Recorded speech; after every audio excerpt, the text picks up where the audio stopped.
Empezó ya la esperada y muchas veces anunciada recuperación de la economía argentina.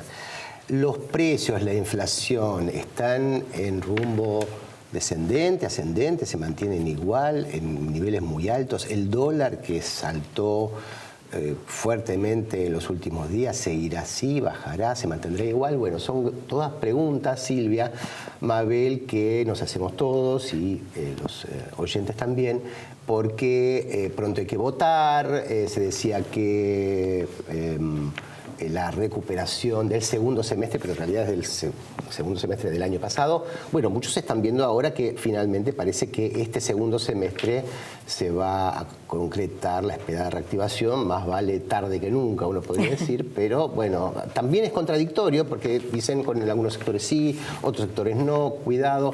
Pese a que hoy hay mucha más transparencia en las cifras, no sé si sabemos mucho más realmente de lo que está pasando en la economía, ¿no? ¿Vos cómo lo ves? Bueno, a ver, ahí en el gobierno lo que dicen en el Ministerio de Hacienda es que efectivamente la economía está creciendo, y si toma la foto actual del mes de julio, está creciendo a un ritmo anualizado del 4%, que va a dar menos, 3,5% en el mejor de los casos, porque tuvimos un desempeño horrible en la primera parte del año. Que es diverso también, hay sectores muy castigados, textiles, calzado, madera, por esa combinación entre importaciones y caída muy fuerte del consumo, y hay sectores que están con un enorme empuje. Campo, energía, a ver, energía, es impresionante el boom que se vive y que se empieza a notar en algunas provincias. Por ejemplo, la semana que viene llegan al norte 1.200.000 paneles solares para la instalación de los parques eólicos, de licitaciones que se hicieron el año pasado y que insumieron alrededor de 6.500 millones de dólares de promesa de inversión. Bueno, eso empieza a verse. O sea que está todo como muy disperso, y la gran pregunta es el trabajo. Es decir, si son sectores que generan, a lo mejor en estas construcciones en una primera etapa, más los créditos suba, en los cuales hay un aumento muy considerable, pueden generar empleo en algunos sectores, mientras vemos que en otros hay despidos, ¿no? Claro, ese es el tema en general, ¿no? Es decir, bueno, cuando se mira macroeconómicamente se hace un agregado en el cual se suma todo, lo bueno, lo positivo, y esto es el saldo. El problema es que esos positivos generan también efectos negativos, porque siempre hay perdedores en las reestructuraciones económicas, y realmente no es mucho consuelo que al que pierde le digan, bueno, no, pero acá ganaron y se reconvierte, se eliminan puestos de trabajo en una rama y se crean en otra, cuando no es automáticamente trasladable la pérdida de trabajo en un sector y transferirlo al otro, porque son vidas y son personas. Decimos, estamos en estos días viendo las imágenes tremendas de lo que pasó en PepsiCo, donde se decide un día para el otro poner en la puerta un cartel en la puerta de una planta diciéndole al trabajador que ya no tiene trabajo, de una crueldad, después empieza todo lo demás, la represión, la reacción de los trabajadores, que es de un enojo absolutamente legítimo, y de la represión virulenta, donde también hay imágenes que se muestran de qué lado estoy del lado de aplacar al que perdió, porque hay otro lugar que ganó. ¿Quién ganó? El tema es ese, ¿quién gana en términos también de construcción de empleo, que implica sociedad, implica trabajo, relaciones humanas? Bueno, Gabriel Selpo es economista jefe de Elipsis, una de las consultoras más respetadas y seguidas en el mercado argentino, y con él vamos a hablar de nuestro tema de esta noche en Asuntos Públicos. Gracias por venir, Gabriel. No, por favor, y gracias. Empezando por la macroeconomía, que ustedes son expertos en esto, ¿esta reactivación viene en serio esta vez o es un falso brote verde como ya ha ocurrido antes? No, yo creo que se está observando, las estadísticas públicas lo marcan, son confiables. Ahora las estadísticas públicas están marcando, como bien marcaban, un crecimiento bastante a un buen ritmo, relativamente buen ritmo. Quizás una de las características de este crecimiento, en el cual está muy impulsado por el tema de la inversión, como bien comentaste también, el tema de electricidad, los sectores esos energéticos que hacía mucho tiempo que estaban bastante relegados, están impulsando bastante el tema de la inversión. Mucha obra pública, ¿no? Además también. También la obra pública. Bien. La construcción sí, con obra pública en segundo lugar, principalmente es máquina importada, paneles solares y demás, máquinas para petróleo, que también se está un poco intentando de reactivar, pero y en segundo lugar la inversión también está, pero con el tema de la construcción. Esta inversión está mucho más impulsada al tema de importaciones de bienes de capital, que además estuviste cerrados mucho tiempo en la economía y de hecho las fábricas no podían importar su maquinaria porque les era difícil, actualmente sí pueden. Es mucho más fácil importar que anteriormente y se está haciendo mucho más vigoroso, pero como te decía, ese es el principal driver dentro de la inversión y el segundo empieza a ser la construcción, pero muy impulsada por la obra pública, mientras el sector privado le está costando mucho encontrarse cómodo en este lugar, ¿no? ¿Por qué pasa esto? Bueno, lo cierto es que anteriormente a este modelo económico se manejaba un dólar de 15, ¿bien? En este sector, que era el dólar paralelo o el contado con liquidación, ¿bien? Lo que pasó es que actualmente el dólar está en 17, ¿bien? Entonces, el aumento que le genera en ese sentido de ingresos no es mucho, porque tampoco los precios variaron tanto. Y mientras tanto, los costos siguieron a la inflación, que como verás fue muy superior. Y si tomamos desde el 2015 hasta ahora, estamos hablando de más del 50%. Entonces, es un sector que realmente le va a costar salir adelante debido a esta dinámica que está teniendo con la diferencia entre el cambio de modelo. Además, si bien lo que puede hacer es subir los precios para mejorar un poco la dinámica de este sector, por ejemplo, hay reglamentos, por ejemplo, que hace la Universidad Torcuato Di Tella, que releva a distintas ciudades a nivel regional, que marca que los precios locales no están tan atrasados. Entonces, si aumentaría los precios y ganaría producción, o sea, mejoraría la dinámica de costos-precios de este sector por precios, es difícil de hacerlo sin que sea un tema de una burbuja, porque ya los precios no están bajos de por sí. Pero un poco para volviendo con el tema, en segundo lugar el gobierno, en primer lugar, como te decía, es la inversión. En segundo lugar, está intentando de reactivar la exportación, que todavía está encontrando sus dificultades con Brasil, con un poco de caída del precio de los commodities. Y en tercer lugar, queda restringido el consumo, ¿no? Entonces, ahí empieza un poco el tema de que es una recuperación que no se siente. Claro, que dice que la gente, muy bien, lo lee, tal vez en los diarios, o lo ve las noticias, pero dice, pero en el bolsillo... ¿A quién le tocó? A mí no me tocó. Claro. Porque están pagando tarifas sustancialmente más altas, tarifas de agua, de luz, de gas, de ABL, etcétera, que antes no se pagaban. Exacto. Y eso es una transferencia desde el consumo hacia la inversión. Claro. Son mejores tarifas para esos sectores que inviertan más. Claro, bien. Y aparte no terminan de... No lo sienten. Claro. Y es muy probable que no siga siendo así Y los porque... que tienen que invertir también hay transferencias que no son tan inmediatamente trasladables. Completamente. O te le haces un estímulo a la oferta, pero la oferta... Y no son tan quiere. empleo-intensivas. Y no son tan empleo-intensivas porque no es la construcción. Ni es importación empleo, de Y decime, maquinaria. Gabriel, y la cosa, este salto del dólar de 15 a 17, ¿cómo están viendo ustedes si es que va a impactar en los precios? Por ahora no hemos visto Porque muchos quien dice saltos. 17 dice 18 y se cubre, ¿no? Digamos que en la historia argentina es un poco así, ¿no? Mira, comparando con otros episodios que pasaron con esto, por ejemplo, cuando el caso del anuncio de Temer, el Brexit, o el caso de la asunción de Trump, no son saltos tan distintos, ¿bien? Son relativamente similares en la magnitud que tuvieron. En ese sentido no notamos que haya sido algo muy relevante, más allá de romper un récord nominal, que quizás eso fue la gran noticia, ¿no? El tipo de cambio ha tenido ese comportamiento de eventualmente estar relativamente tranquilo en una zona y eventualmente ajustar automáticamente. No me parece que el salto sea tan fuerte, de hecho empezó en 15.80, estamos en 17, no me parece que haya sido tan elevado. Creo que tiene que ver en parte el ruido político con el tema de las elecciones que ya están empezando a vislumbrar y con el riesgo de Cristina que puede estar por ahí. Creo que en ese sentido se va a terminar de mover, pero aún así yo espero que nuestro escenario es que relativamente le vaya bien al gobierno, bien un pequeño triunfo, o al menos muy apretado un resultado que no permita grandes posibilidades de Cristina. Y en ese sentido no esperamos grandes movimientos en lo que queda del año, mientras tanto no tengamos un shock en ese sentido político que pueda moverse. Y de vuelta, no me parece que ha sido un salto tan fuerte, entonces el impacto a precios tampoco es tan fuerte. Y otra cosa importante quizás a destacar es que la mayoría de las empresas ya estiman cuando hacen sus proyectos a lo largo del año, estiman un presupuesto de cuánto tiene el dólar. Claro. Bueno, ninguna lo tenía en 15.80. Todas las tenían a 18, 17.40. No estamos tan lejos de esa realidad. No es un proceso que remarque todos los precios de la economía, ¿no? Bien. ¿Cómo ven el tema de la deuda? ¿Es peligroso el nivel de endeudamiento? Argentina este año tuvo más emisiones que Brasil y que México. Sí, puede hacerlo por algo. Hay poco endeudamiento en la economía argentina, que eso es cierto. Es una herencia. Exacto. Una herencia, positiva esa que es quedó. la herencia. Es una herencia positiva que quedó. El kirchnerismo estuvo en default, no podía endeudarse, no se endeudó, se desendeudó la economía local. Bien. Nos quedamos sin reserva, obviamente. Pero sin deuda. Exactamente. Uno de los países de Latinoamérica que menos deuda tiene. Entonces tenemos esa ventana que nos permite transitar lo que estamos transitando ahora, que es, pese al elevado déficit fiscal que tenemos, que no es posible sostenerlo a lo largo del tiempo, porque si lo sostenemos eventualmente ahí sí tenemos un problema de deuda.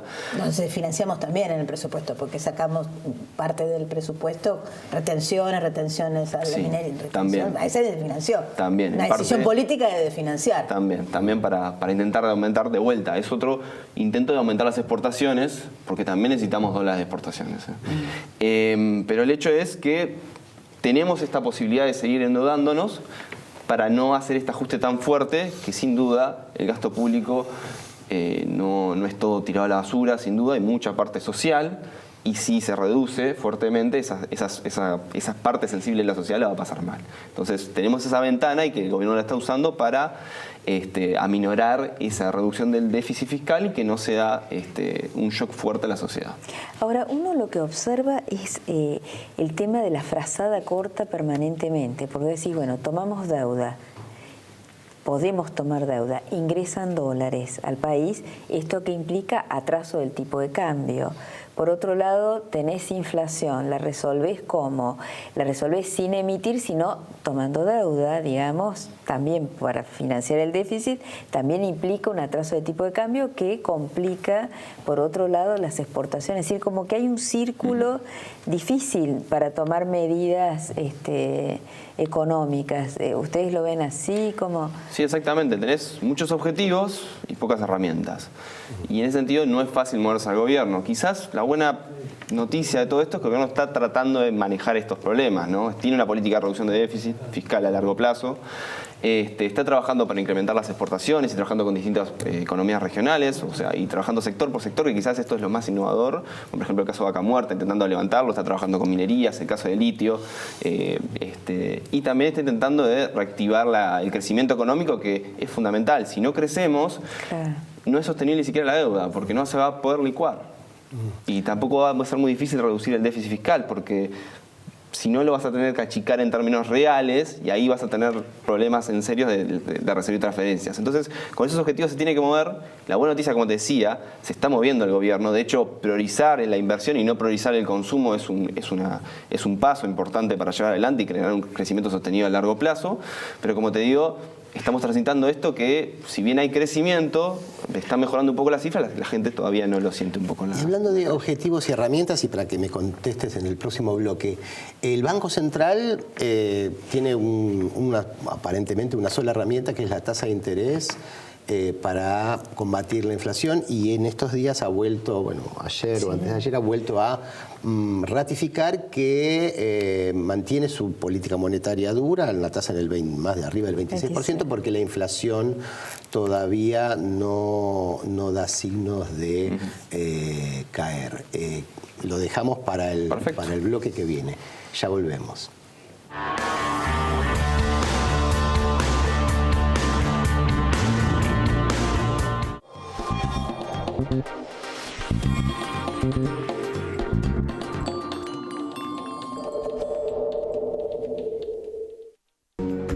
Invertimos en la mejor tecnología para conectar a los argentinos. Grupo Telecom.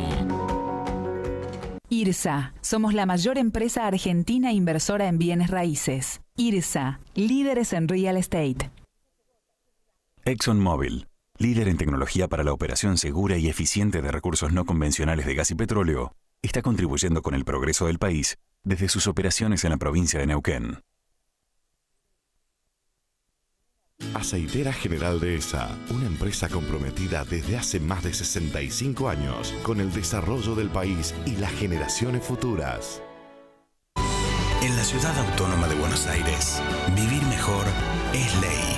Legislatura de la Ciudad Autónoma de Buenos Aires. El fruto de nuestro trabajo es parte de tu mesa. Por eso queremos que nos conozcas. En Monsanto ayudamos al campo a producir más alimentos cuidando los recursos naturales. Entrá a Descubrir Monsanto y sé parte de la conversación. Préstamos personales de hasta 500.000 pesos a tasa fija. Cumplí tus sueños con Banco Provincia. Si un vecino tiene un buen gesto, agradecéselo sacándote un agradeselfie o sacale una foto haciendo eso que querés destacar. Subila a las redes con el hashtag agradeselfie y llenémosla de me gusta. Estos pequeños gestos también nos ayudan a vivir cada día mejor. Convivamos, Buenos Aires.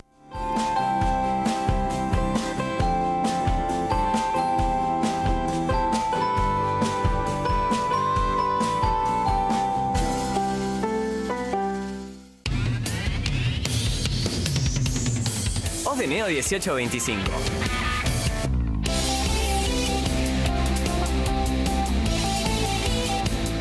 Estamos.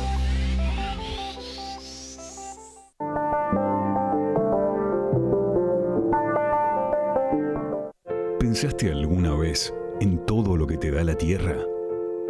Profértil. Vida para nuestra tierra. En Zurich te ayudamos a proteger lo que es importante para vos. Zurich Seguros, 0800-333 Zurich. En los comedores escolares, el trabajo en equipo de todos los días hace que los chicos reciban los alimentos que necesitan. Para conocer más, ingresa en gba.gov.ar/comedores. Buenos Aires Provincia. Entre todos, podemos más.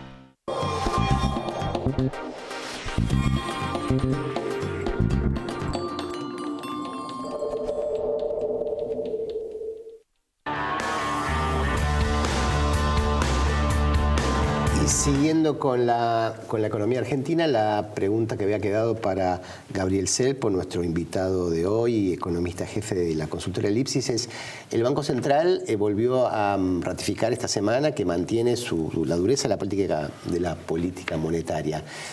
Y aparentemente es la única herramienta. O sea, el Banco Central dice: la inflación es un problema monetario, punto.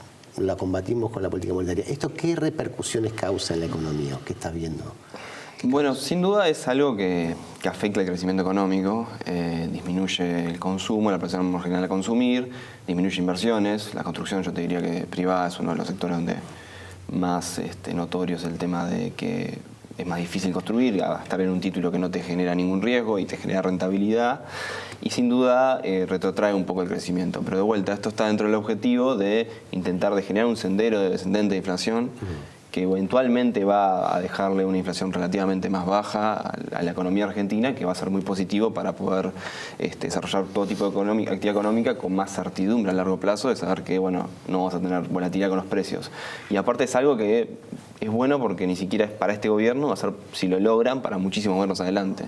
Y el otro punto interesante hacerlo es que lo está intentando llevar adelante sin usar el tipo de cambio como ancla. Como verán, se movió el tipo de cambio y no le dieron importancia. Y también lo está haciendo aún así arreglando el tema de tarifarios. Entonces, esos dos temas me parecen fundamentales para encontrar un tema de desinflación sostenible a largo plazo que pueda ser llevado adelante sin ninguno de esos tipos anclas que después terminan eventualmente largándola, ¿no? Como pasó con el gobierno anterior. Desanclándose. Claro, y este es el mapa general, el cuadro general. Sectorialmente, uno dice, bueno, ¿qué está pasando en cada lugar? Porque no es lo mismo la provincia de Buenos Aires, el conurbano adentro de la provincia, el sur, el norte. ¿Cómo hay alguna idea de cómo están las distintas regiones? Bueno, nosotros hace unos meses hicimos un mapa que tomaba en cuenta las distintas sectores de la economía más sensibles a este nuevo modelo, como bien lo habías comentado, el tema de la apertura comercial que le había afectado particularmente a textiles, a muebles, al hecho de manufacturas de ensambladoras de software, ¿no? Todas mano de obra intensivas en general. Sí, mano de obra intensiva.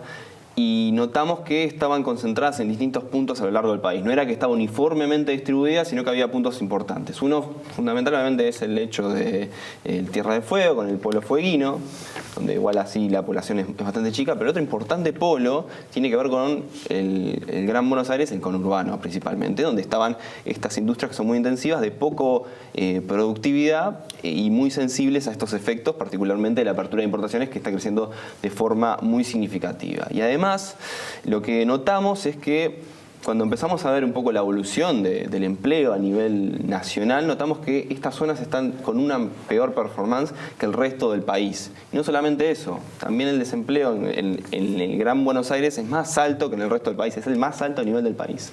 Entonces notamos que es una de las zonas donde están más afectadas y es muy difícil que a largo plazo encuentren algún panorama muy positivo, ya que la transformación de la economía argentina no es que van a ir para atrás, y es probable que les siga afectando esta transformación del modelo económico a esta zona particular que es tan importante para la Argentina, ¿no? Claro, porque el tema es también ahí la disputa, ¿qué modelo económico excluye sectores? Y no es económico, es político también, es decir, a quién afecta y a quién no. ¿Y por qué elegís un sector y no otro? ¿Por qué el modelo qué es lo que quién tiene que conducir la inversión? ¿Dónde? Los planes estratégicos que en un momento se tenían, o es el propio mercado, y el mercado siempre tiene dudas solito, y los mercados emergentes o los mercados subdesarrollados como los nuestros son más temerosos aún, están esperando a ver qué señal es la que viene, ¿no? Pero parece estar muy clara la política industrial, si es que alguna, ¿no?, del gobierno, porque